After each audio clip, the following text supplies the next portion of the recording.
Someone came up with an idea not long ago that intrigues me. He said, everything we do is either goal achieving or tension relieving.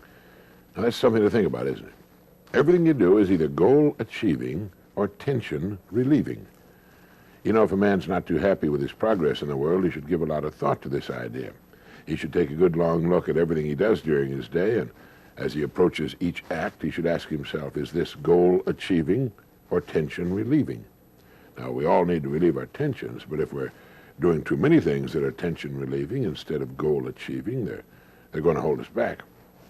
Now, while I'm sure it couldn't be done, it would be interesting if a survey could be made to discover how much time is devoted each day of the work week by the so-called average man to acts which are strictly goal achieving.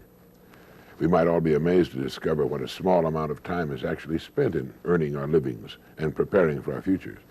This would vary widely, of course, from industry to industry and from job to job. The busy doctor, for example, might spend 12 hours a day actually in the presence of his patients. And every minute with a patient would have to be called goal achieving. Compare this with the time spent by, say, a salesman. How much of his day, and again, this would vary widely from industry to industry, is actually spent in goal achieving acts. Driving from one call to another, even though he's not in the presence of a prospect or customer, would have to be under goal achieving. Stopping for a cup of coffee would be under tension relieving. So would chatting with people he can't sell or reading a magazine while he's waiting to see someone. Well, this is a pretty kind of vital balancing act that each of us should give some thought to. Going overboard in the tension relieving department could lead to some serious problems in the future. Now, Samuel Johnson once said, every man is, or hopes to be, an idler. But like everything else in the world, there is a time to be idle and a time not to be idle. If you want to be idle later, in comfort, it's a good idea to make sure you're not spending too much time in idleness now.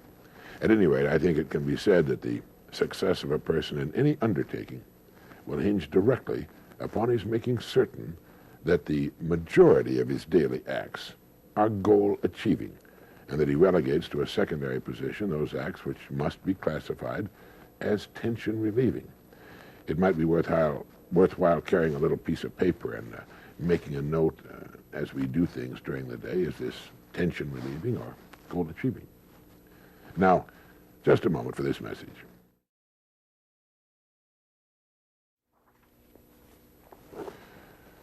We must certainly carve out our own worlds in this life, and the shape and size of them will be determined in large part by the balance we achieve between tension relieving and goal achieving acts. Thank you.